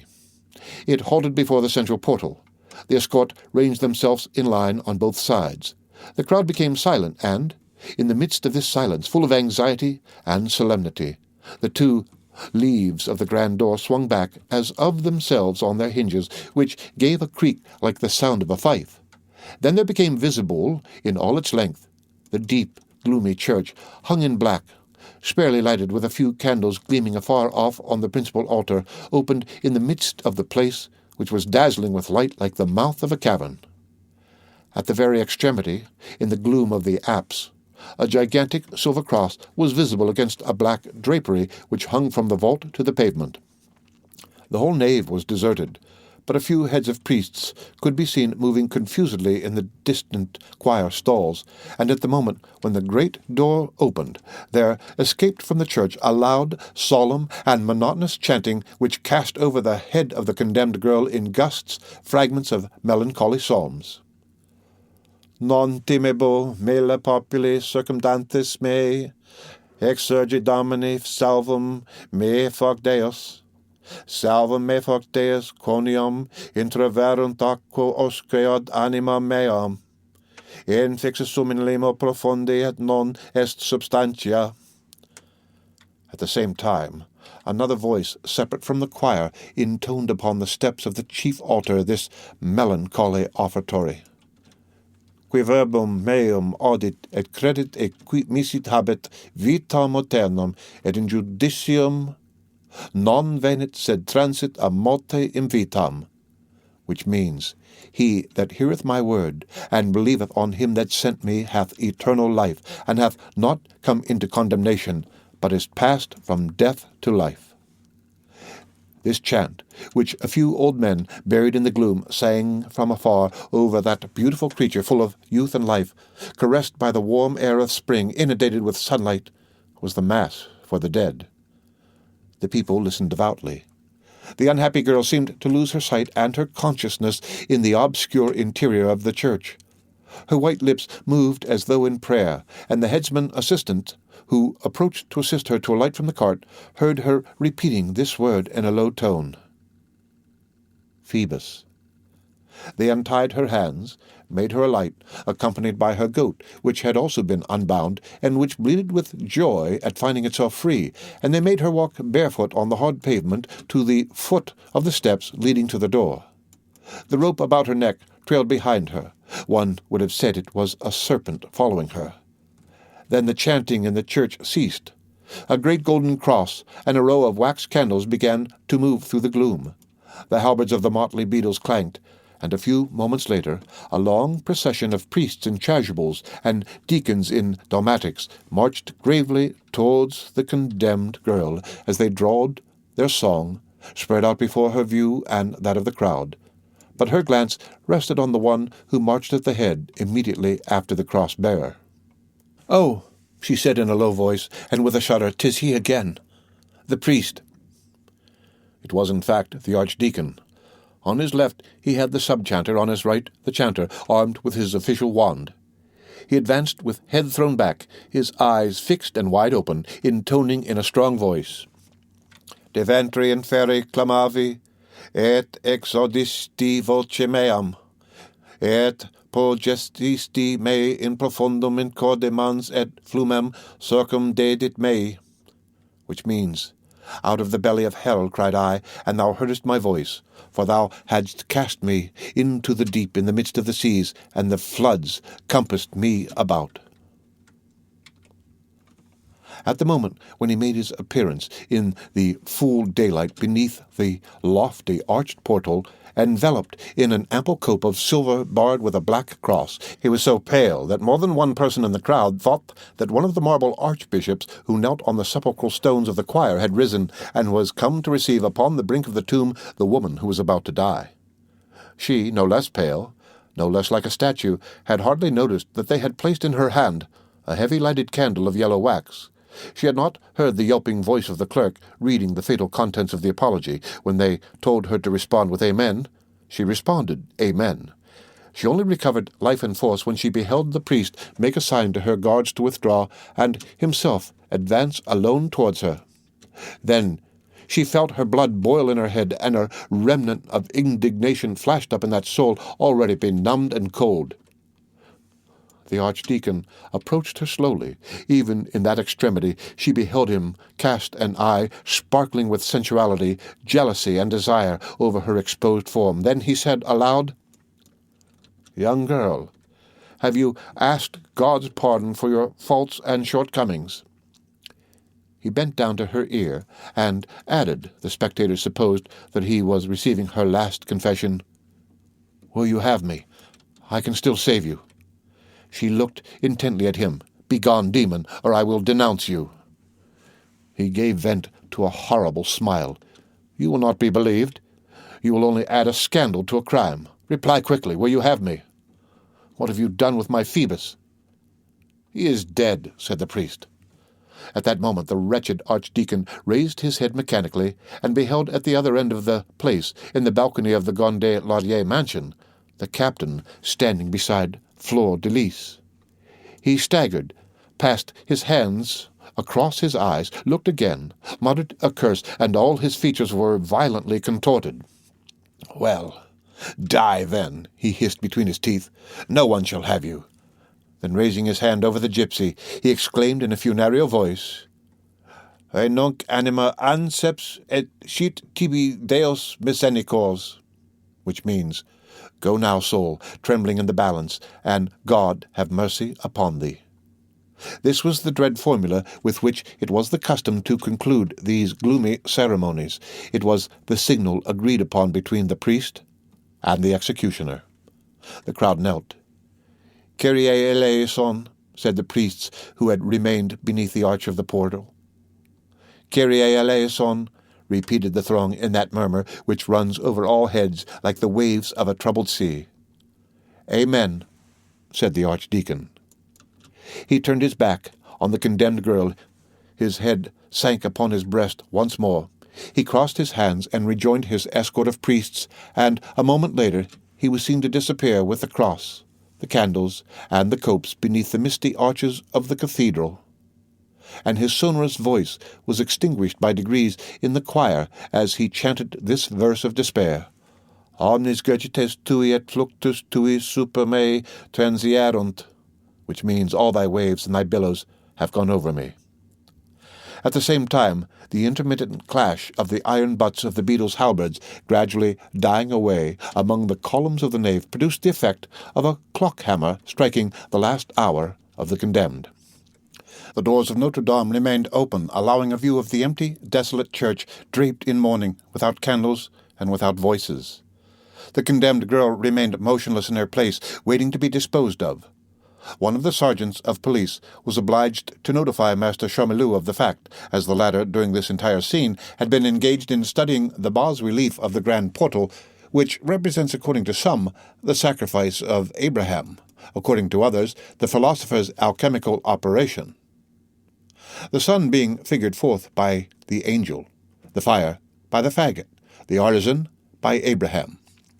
There was considerable difficulty in drawing him away from that contemplation, but at length he turned round, and at a signal which he gave 2 men clad in yellow, the executioner's assistants, approached the gypsy to bind her hands once more. The unhappy creature, at the moment of mounting once again the fatal cart, and proceeding to her last halting place, was seized, possibly, with some poignant clinging to life. She raised her dry red eyes to heaven, to the sun, to the silvery clouds cut here and there by a blue trapezium or triangle. Then she lowered them to objects around her, to the earth, the throng, the houses, all at once. While the yellow man was binding her elbows, she uttered a terrible cry, a cry of joy. Yonder on that balcony at the corner of the place, she had just caught sight of him, of her friend, her lord, Phoebus, the other apparition of her life.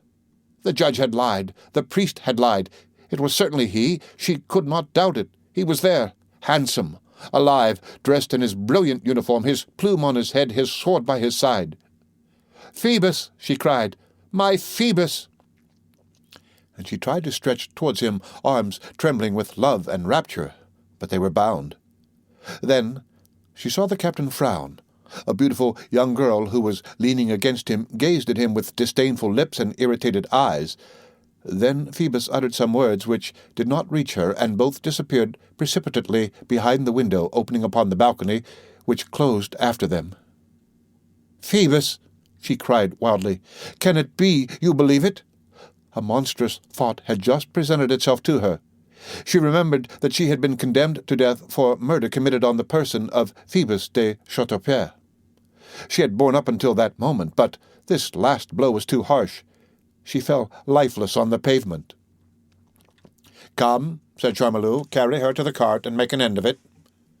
No one had yet observed in the gallery of the statues of the kings, carved directly above the arches of the portal, a strange spectator who had, up to that time, observed everything with such impassiveness, with a neck so enstrained, a visage so hideous, that, in his motley accoutrement of red and violet, he might have been taken for one of those stone monsters through whose mouths the long gutters of the cathedral have discharged their waters for 600 years.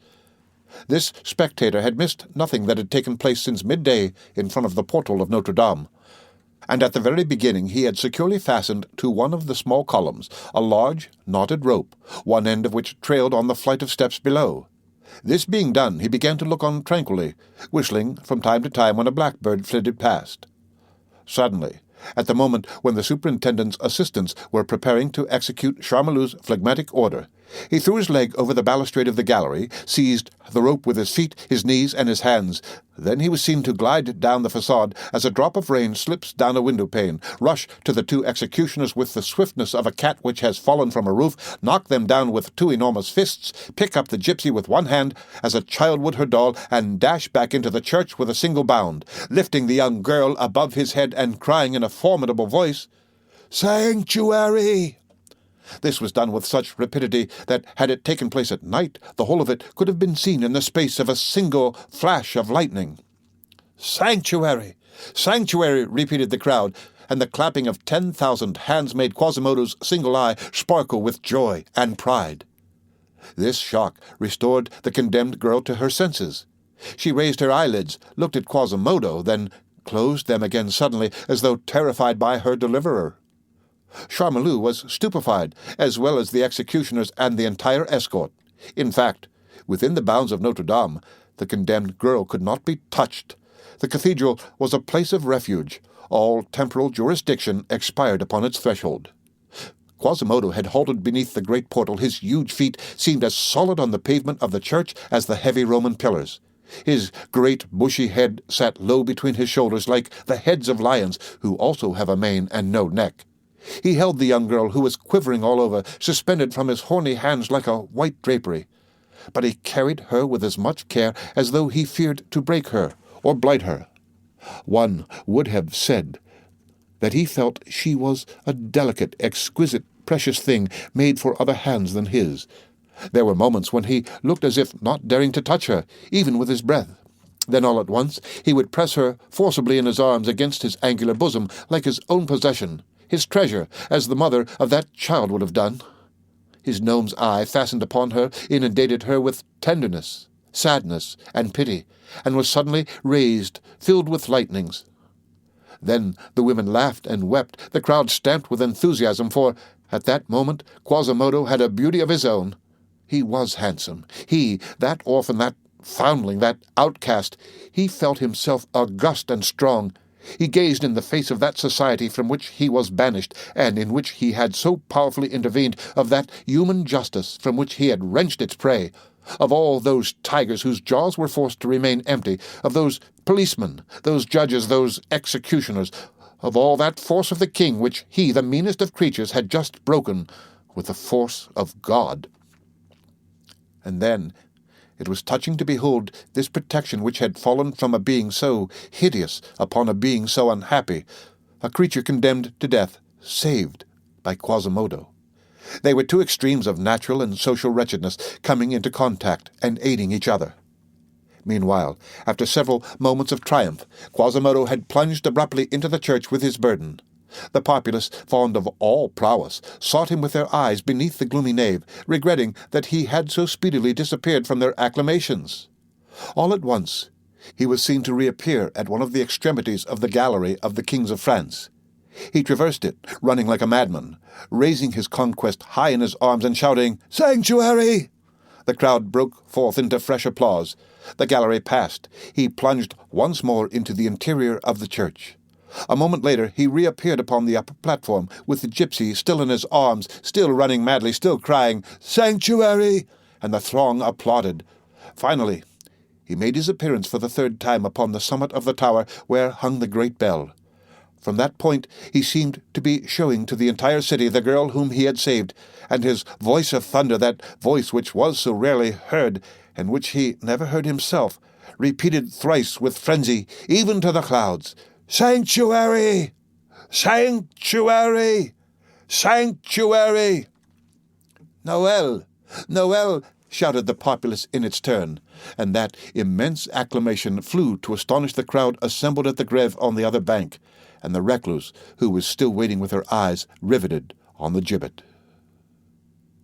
The end of Book the 8th, Chapter 6 of The Hunchback of Notre Dame, read by Rick Kishner for Lit2Go on the web at fcit.usf.edu.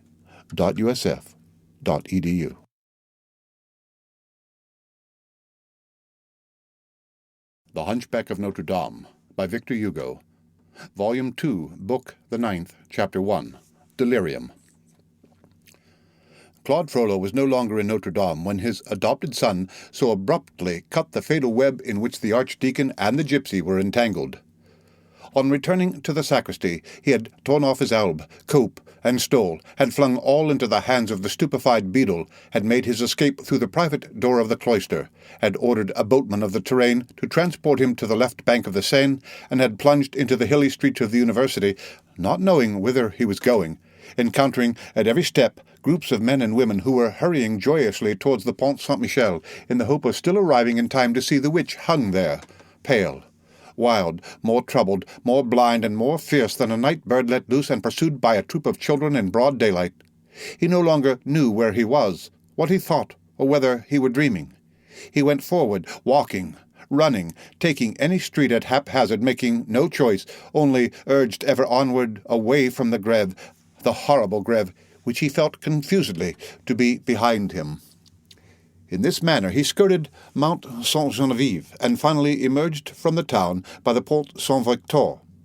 He continued his flight as long as he could see, when he turned round the turreted enclosure of the university and the rare houses of the suburb, but when at length a rise of ground had completely concealed from him that odious Paris, when he could believe himself to be 100 leagues distant from it, in the fields, in the desert, he halted, and it seemed to him that he breathed more freely. Then frightful ideas thronged his mind. Once more he could see clearly into his soul, and he shuddered. He thought of that unhappy girl who had destroyed him and whom he had destroyed. He cast a haggard eye over the double tortuous way which fate had caused their two destinies to pursue up to their point of intersection, where it had dashed them against each other without mercy. He meditated on the folly of eternal vows, on the vanity of chastity, of science, of religion, of virtue, on the uselessness of God. He plunged to his heart's content in evil thoughts, and in proportion as he sank deeper, he felt a satanic laugh burst forth from within him. And as he thus sifted his soul to the bottom, when he perceived how large a space nature had prepared there for the passions, he sneered still more bitterly. He stirred up in the depths of his heart all his hatred, all his malevolence, and with the cold glance of a physician who examines a patient, he recognized the fact that this malevolence was nothing but vitiated love, that source of every virtue in man, turned to horrible things in the heart of a priest, and that a man constituted like himself, in making himself a priest, made himself a demon. Then he laughed frightfully, and suddenly became pale again when he considered the most sinister side of his fatal passion, of that corrosive, venomous, malignant, implacable love which had ended only in the gibbet for one of them, and in hell for the other. Condemnation for her, damnation for him. And then his laughter came again, when he reflected that Phoebus was alive, that after all the captain lived, was gay and happy, had handsomer doublets than ever, and a new mistress whom he was conducting to see the old one hanged. His sneer redoubled its bitterness when he reflected that out of the living beings whose death he had desired, the gypsy, the only creature whom he did not hate, was the only one who had not escaped him. Then, from the captain, his thought passed to the people, and there came to him a jealousy of an unprecedented sort. He reflected that the people, also the entire populace, had had before their eyes the woman whom he loved exposed, almost naked.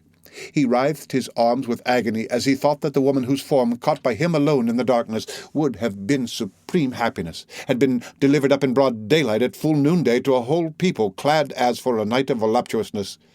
He wept with rage over all these mysteries of love, profaned, soiled, laid bare, withered forever. He wept with rage as he pictured to himself how many impure looks had been gratified at the sight of that badly fastened shift, and that this beautiful girl, this virgin lily, this cup of modesty and delight to which he would have dared to place his lips, only trembling, had just been transformed into a sort of public bowl, whereat the vilest populace of Paris, thieves, beggars, lackeys, had come to quaff in common an audacious, impure, and depraved pleasure. And when he sought to picture to himself the happiness which he might have found upon earth if she had not been a gypsy, and if he had not been a priest, if Phoebus had not existed, and if she had loved him, when he pictured to himself that a life of serenity and love would have been possible to him also, even to him, that there were at that very moment here and there upon the earth happy couples spending the hours in sweet converse beneath orange trees, on the banks of brooks, in the presence of a setting sun, of a starry night, and that if God had so willed, he might have formed with her one of those blessed couples. His heart melted in tenderness and despair. Oh, she! Still she! It was this fixed idea which returned incessantly, which tortured him, which ate into his brain and rent his vitals. He did not regret, he did not repent. All that he had done he was ready to do again. He preferred to behold her in the hands of the executioner rather than in the arms of the captain. But he suffered. He suffered so that, at intervals, he tore out handfuls of his hair to see whether it were not turning white.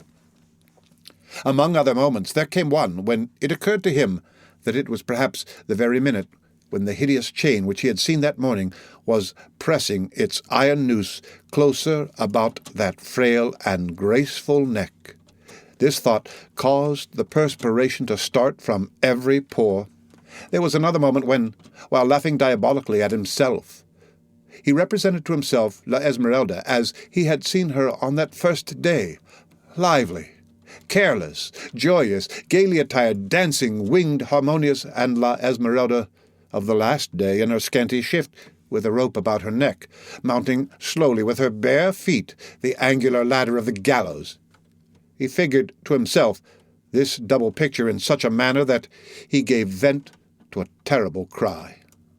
While this hurricane of despair overturned, broke, tore up, bent, uprooted everything in his soul, he gazed at nature around him. At his feet, some chickens were searching the thickets and pecking.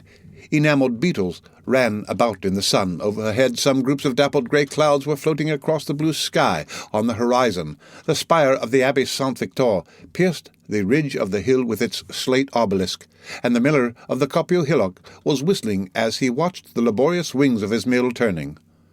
All this active, organized, tranquil life recurring around him under 1,000 forms hurt him. He resumed his flight. He sped thus across the fields until evening.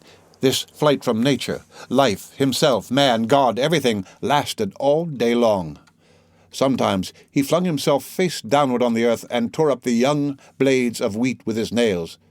Sometimes he halted in the deserted street of a village, and his thoughts were so intolerable that he grasped his head in both hands and tried to tear it from his shoulders in order to dash it upon the pavement.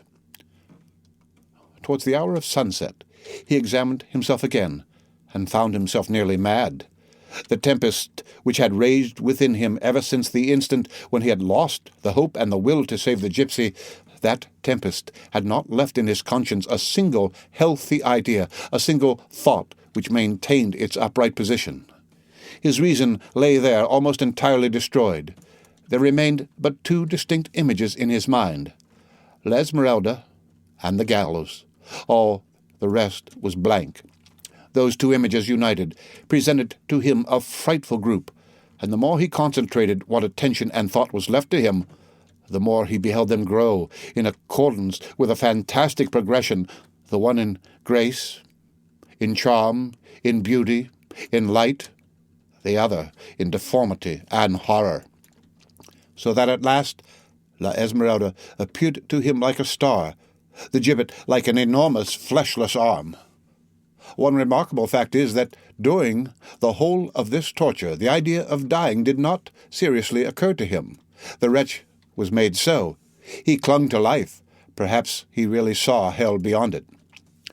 Meanwhile, the day continued to decline. The living being which still existed in him reflected vaguely on retracing its steps. He believed himself to be far away from Paris. On taking his bearings, he perceived that he had only circled the enclosure of the university.